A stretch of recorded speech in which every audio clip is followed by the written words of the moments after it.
Hey listeners, it's your host Dacia. So the episode that you're about to hear with members of the Cypress String Quartet is the first and last time you're going to hear the Cypress String Quartet on the Classical Classroom because they done broke up.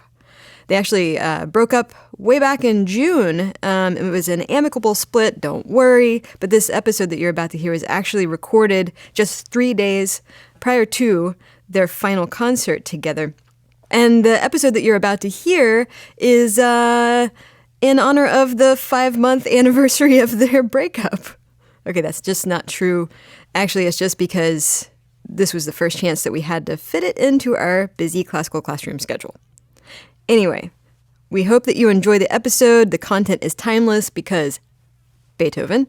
And don't forget to rate and review us on iTunes because darn it if it isn't the right thing to do. By the way, speaking of right things to do, we just had an election here in the U.S., and in light of that, I just wanted to say, in the immortal words of Bill S. Preston Esquire and Ted Theodore Logan, be excellent to each other. All right, enjoy the episode. My name is Dacia Clay. I'm the audio librarian here at Classical 91.7. While I'm a real librarian, I have a deep, dark secret. I know very little about classical music. I grew up listening to rock, and I know something about jazz. But when it comes to classical, but I really want to learn. So, every week on this show, a classical music expert will give me a piece of classical music they think I should know, and then we'll discuss it. Come learn with me in the Classical Classroom.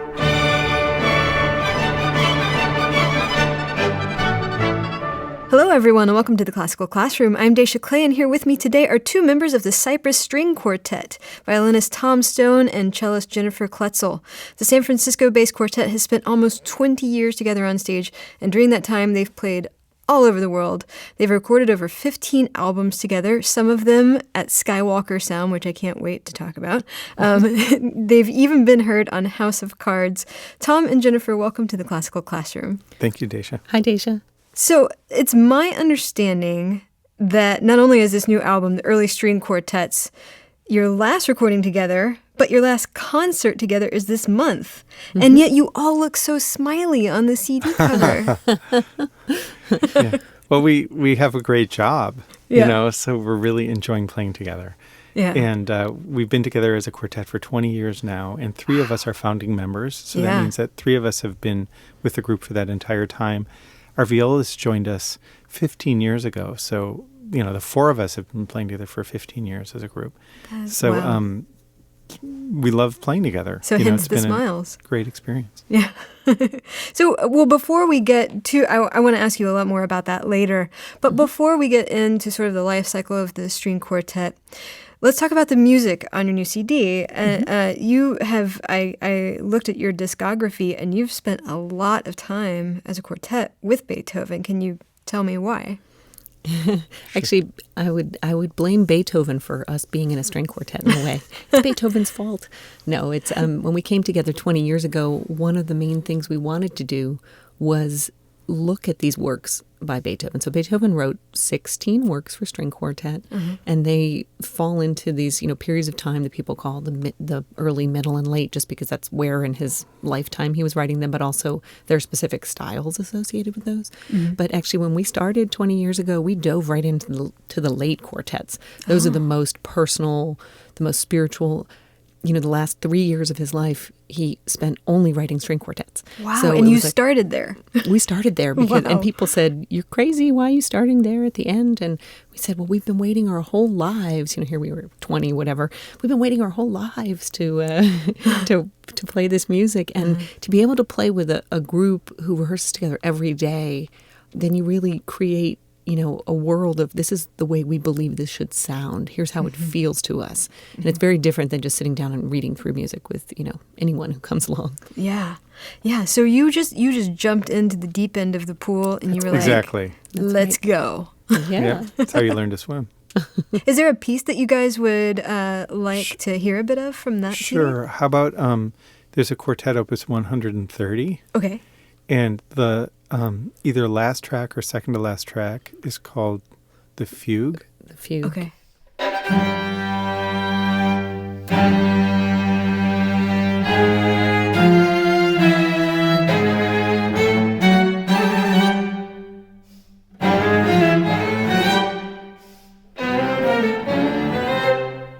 I really like how this piece just starts right out of the gate. Yeah. Yeah, it's just arresting. Just wait. It's about to get really interesting. Nice.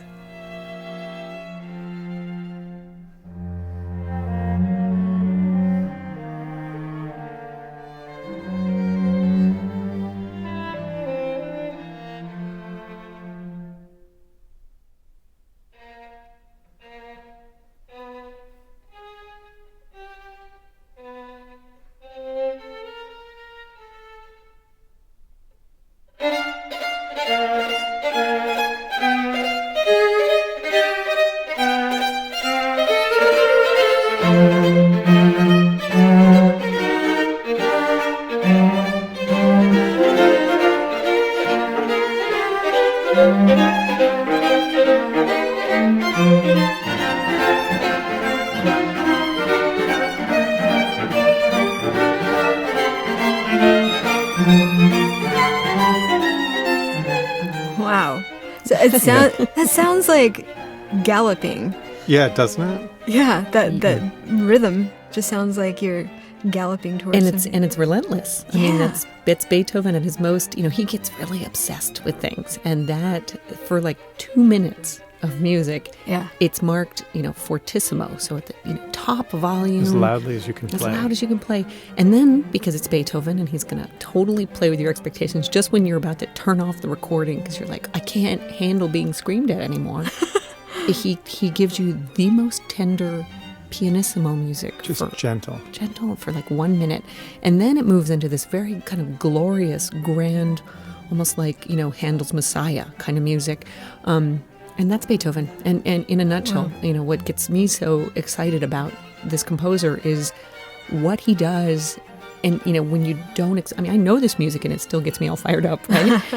Because it's the way he plays with the expectations that you have as a listener. Yeah. It's almost like he teaches you something. Okay, I'm going to play this relentless rhythm and now you're going to get used to it. But no, you're not. I'm pulling the rug out. Yeah. He doesn't let you rest or doesn't give you very long periods You to never rest. get very comfortable.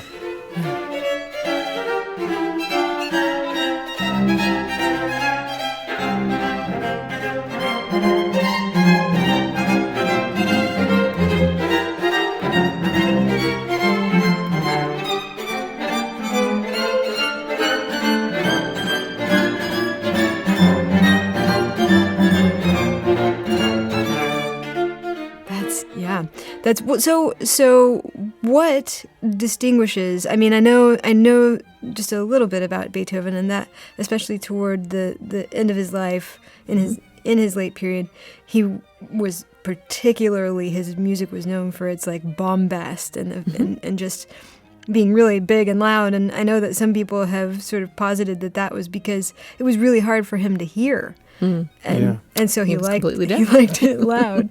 But so what distinguishes that late period that we just heard a sample of from his early period, which is on the new CD? Well, I guess the way I would explain it is that at the end of Beethoven's life, in this late period, he was completely deaf. He had proven that he was one of the greatest composers, not only of his time, but of all time. Mm-hmm. And he really had nothing left to prove. Yeah. He was really trying to write music for history, for us today. Mm-hmm. And in Beethoven's early period, in these Opus 18 quartets that we're releasing now, he was already 30 years old, so he was a mature composer by the standards of that time.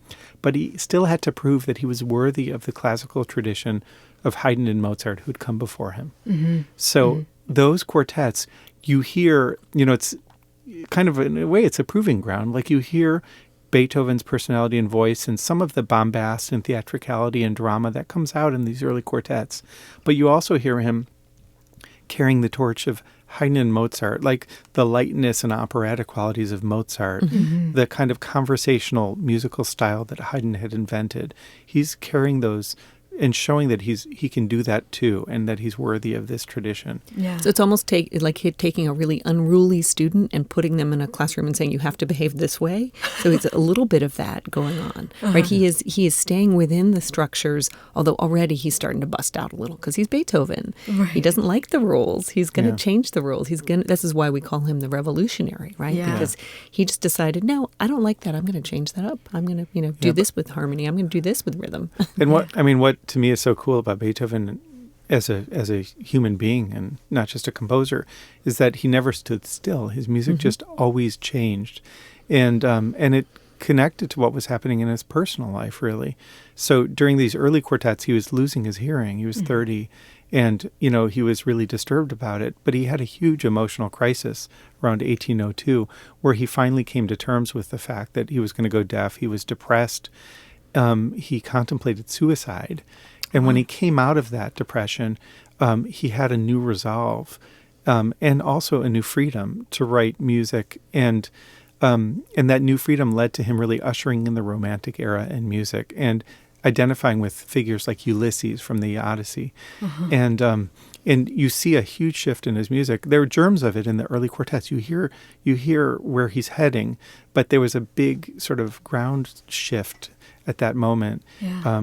And you can sort of see those moments throughout Beethoven's life. And, how incredible for a composer to overcome deafness and still not only write music, but write even greater music than he had before. And is it that moment, like when he sort of emerges from that depression, that you start getting the just intense emotion that people are so accustomed to? Well, that's the interesting thing is that you hear the germs of it in the early quartets. Yeah. So, for example, the very first quartet he published, the slow movement is based on the tomb scene of Romeo and Juliet. And there's never been a more, emotionally impactful story than that tomb scene from Shakespeare.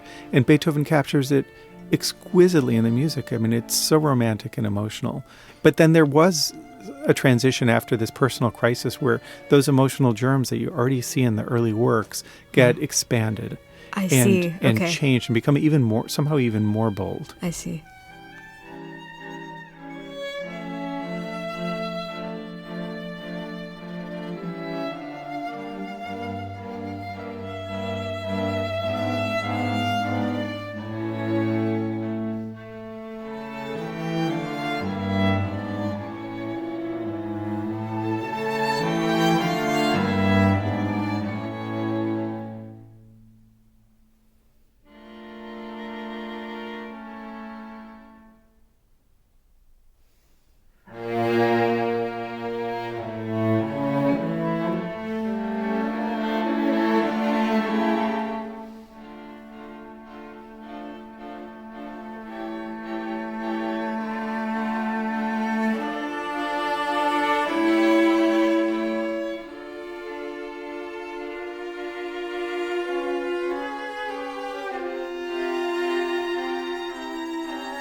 It's much more restrained.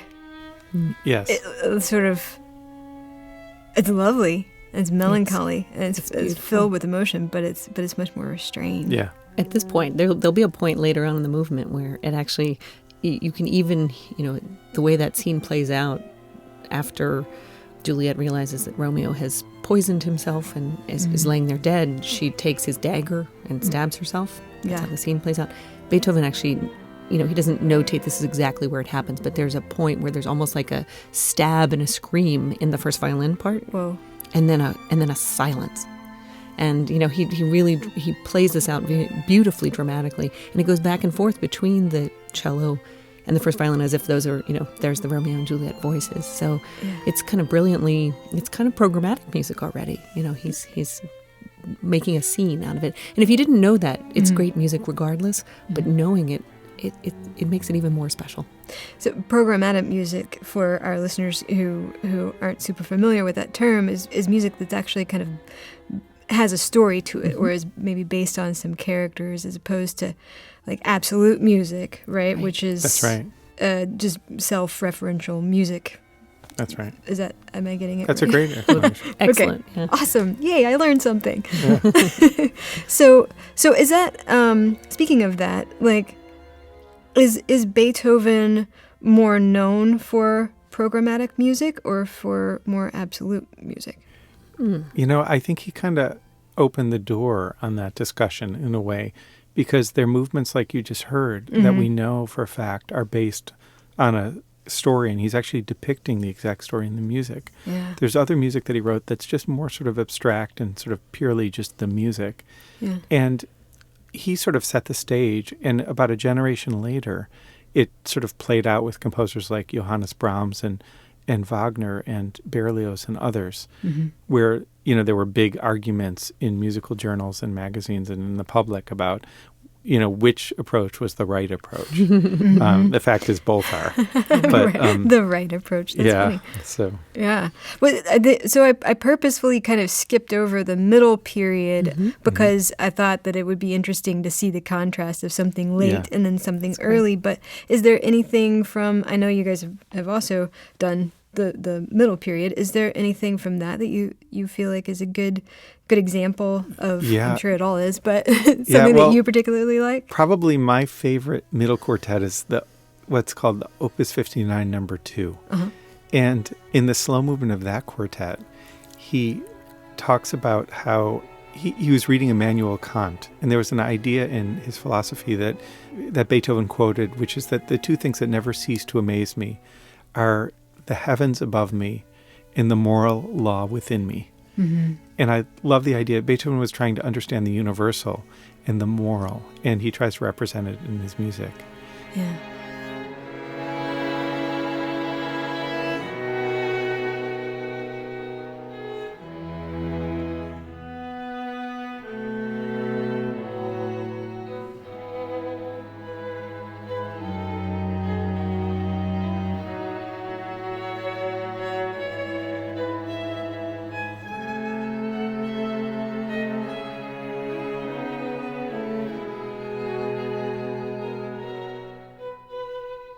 What's amazing about the middle quartets is, Beethoven really came into his own, and he established that he was one of the greatest composers of his time.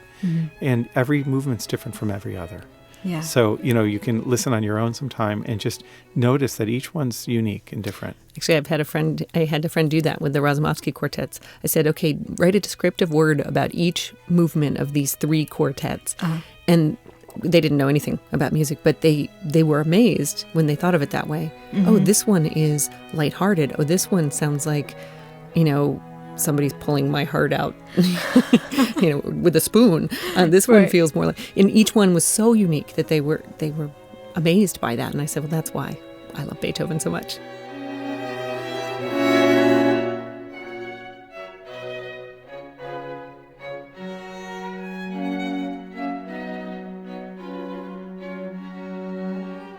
Before you guys go, I just wanted to ask about the elephant in the room, which is that you guys are breaking up. So who's the Yoko? We all are. We're all the Yoko. Yeah. What signaled that it was time to Cypress out? Well, we finished some projects that were really important to us, like recording of the early Beethoven quartets, and have had an amazing 20-year run together, and just decided it was time to try something new. And very few people get to work for 20 years with 3 other, people. And I find like all of my colleagues are amazing. Yeah. And it's been such a privilege, and it's time to try something different now. Yeah. Well, congratulations on an amazing career, and, spending that long with other human beings and having a successful go of it. It's incredible. And thank you. I really appreciate you both being here today, Tom Stone and Jennifer Kloetzel of the Cypress String Quartet. Thank you so much. Thanks for having us. Thank you. All right, everybody, that does it for this episode of Classical Classroom. For more Classroom, go to houstonpublicmedia.org/classroom. Find all of our social media links on that webpage. You can email me at dclay@houstonpublicmedia.org. You can subscribe to, rate us, and review us on iTunes. And you should, frankly. Thanks to audio producer Todd Middle Period Holslander for making us sound good. Thanks to editor Mark DeClaudio for his piercing weirdo eyes. Thanks to Tom Stone and Jennifer Kloetzel for being here today. Thanks to me for saying words. And thanks to you for listening. We'll catch you next time. We'll catch you next time. I can't talk today.